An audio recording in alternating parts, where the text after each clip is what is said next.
I do, and welcome to Paul and Lynn's pre-Christmas ride to Caton, Layby and beyond.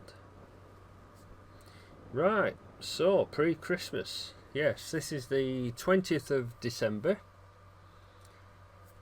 and we're taking advantage of a small window of good weather.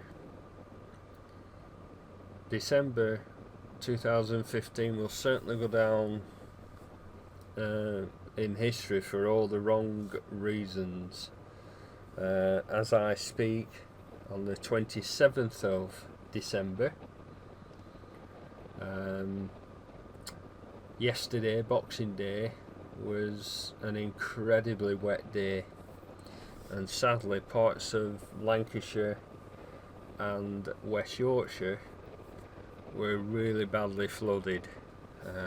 People flooded out of their houses, rivers burst in the banks.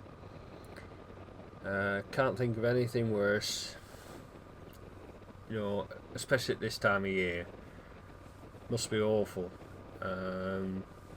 especially as I think some of it can be prevented, but we won't go into that. People will still think that it's just the climate, but if you don't adapt the infrastructure and maintain it properly, then it's going to kick you up the arse. It really is, and that's what's happening. And unfortunately, people are suffering as a result of it. So this is a message to government, a cruel government that cuts millions and millions and millions of pounds from council budgets, while at the same time spending billions of pounds on foreign wars. End of rant. Right, so as today is the 27th of December, Lynn and me hope that you all have had a lovely Christmas. We certainly have. We had our daughter Samantha with our granddaughters Ebony and Layla over for Christmas. They came over Christmas Day from their home in Fleetwood, and then I took them back yesterday after a smashing day and overnight period with them. It's what Christmas is all about. When you see little faces lit up, just takes you back to when your own daughter, in our case Samantha, when she was a little girl. And we've got lots and lots of video footage to look back on, and for Sam and their family to enjoy, hopefully, in years to come. In fact, for a time I made a video live on YouTube from Christmas 1998, and anyone who saw that video, it is now unlisted. It will go live perhaps again in the future. For anyone who saw that video, I think you saw it more to nut, because you commented, so I guess I think there was 21 views I think on it. Anyone who saw it, the bit that's special on that particular video, that is like part 2 of the whole present opening session, because in that house we always opened presents in the front room. In those houses we had a front and a back room, and the only time that room was used was at Christmas and at birthdays, because we had a table in there, and we used to put the gas fire on just for Christmas and birthdays. Otherwise it just didn't get used. It was just a room, just downstairs room. So it was a special occasions room. So we'd open all, or Sam had opened all the presents in that front room, and then we went through to the back room, as you saw on the video, and got Jack and Jill, our two cats at the time, sadly no longer with us, to open their presents. Well, what Sam didn't realise, I presume she didn't realise, because we tried to keep things secret for Christmas, make it special, rather than, you know, them letting them know, letting them choose. You know, I believe some parents let them choose their own presents. Well, you know, that's, to me, that's pointless. Anyway, so what she didn't realise was that in that back room, our living room, was a large parcel near to the kitchen door, and in that large parcel was a television, a 12-inch colour TV with a video recorder, a television. I think it was a Ferguson model. In fact, I know it was a Ferguson model, and her expression and her reaction is priceless. She really was absolutely over the moon. Now, TV in a child's bedroom. Sam had one before she got that one for Christmas. She had a 10-inch, I think it was a 10-inch black and white with a radio cassette. I think it was a Sharp model that I got given off a colleague at work. Very kindly gave it to me, and what I did, I laid coaxial cable from downstairs to upstairs to the front bedroom, where Sam's bedroom, underneath the floorboards, and so she could watch her cable TV up there, especially Cartoon Network.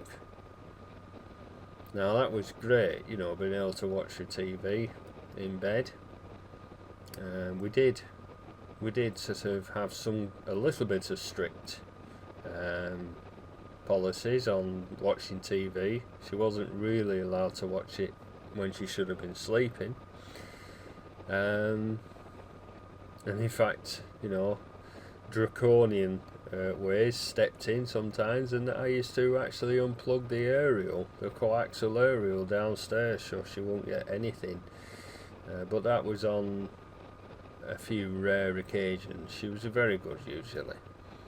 But whether a TV is good in a child's bedroom, I'm not too sure.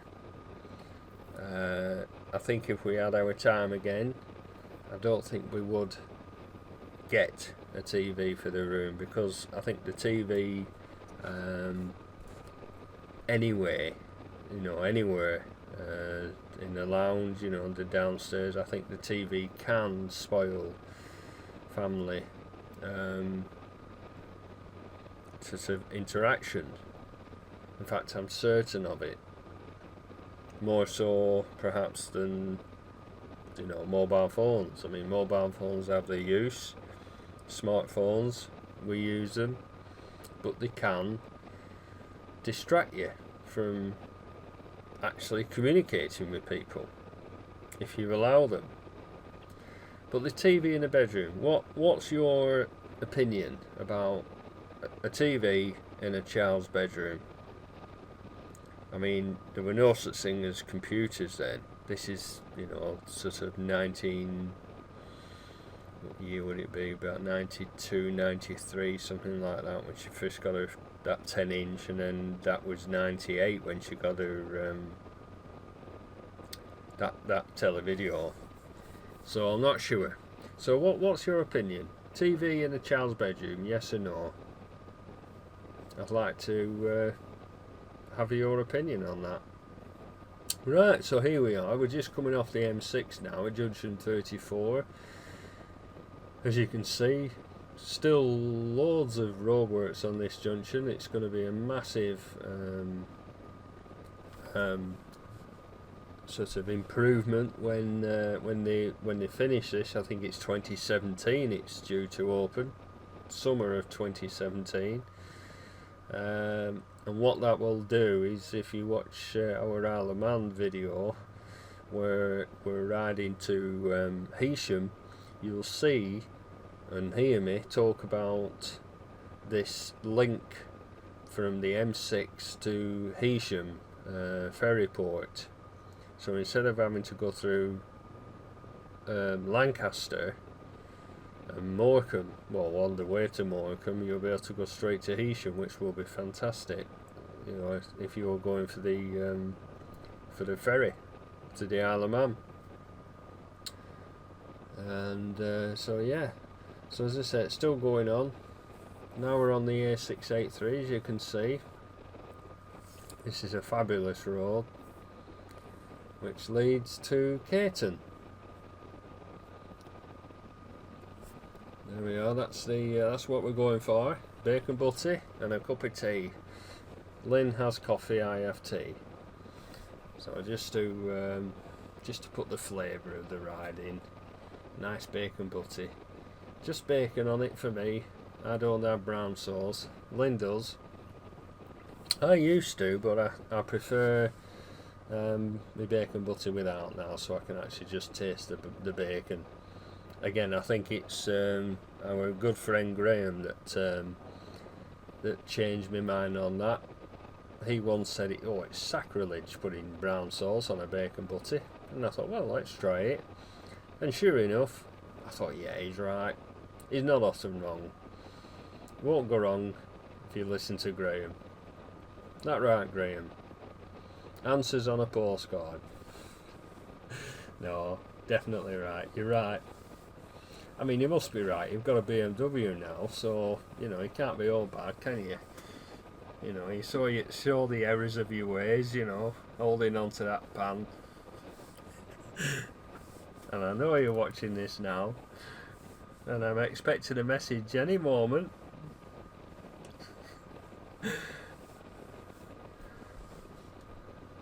So yeah, good road conditions. As I said, the road had a chance to dry out. There were a little bit of water runoff later on in the ride, which you'll see, and as you'll also see after Caton, Layby, when we go on towards Devil's Bridge, you will see the fields absolutely.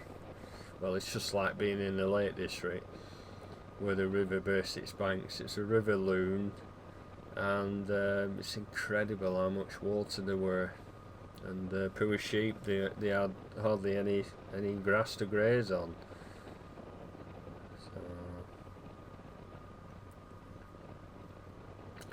So really enjoying riding the K1600 now. Getting used to it. That's what we need to do. We need to ride and get used to the bike's handling. It's handles differently to the FJR. It's a heavier bike for one.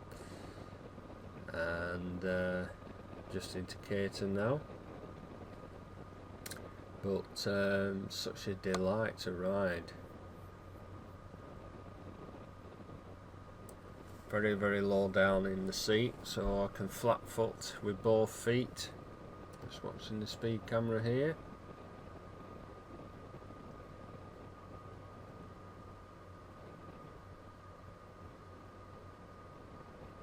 And of course, Piglet's enjoying the ride up front there. Someone were asking, well, I think it was you, Brian, were asking, you know, have you explained about Piglet? Well, I did, and there is a reason that Piglet's up front there.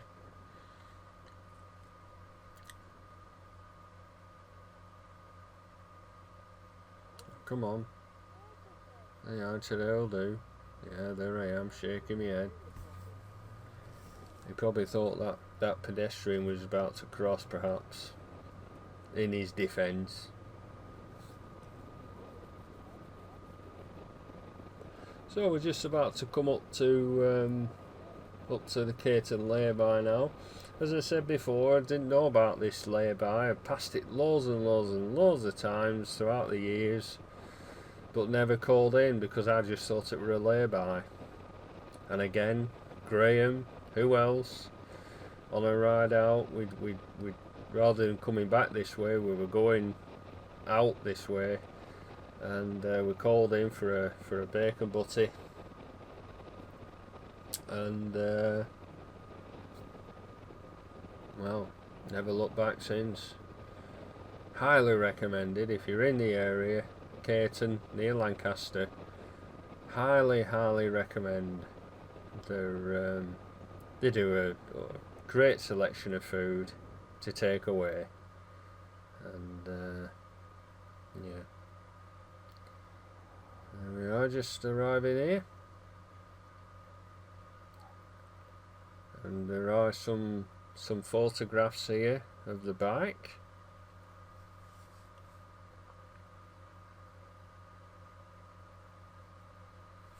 Beautiful bike, love it.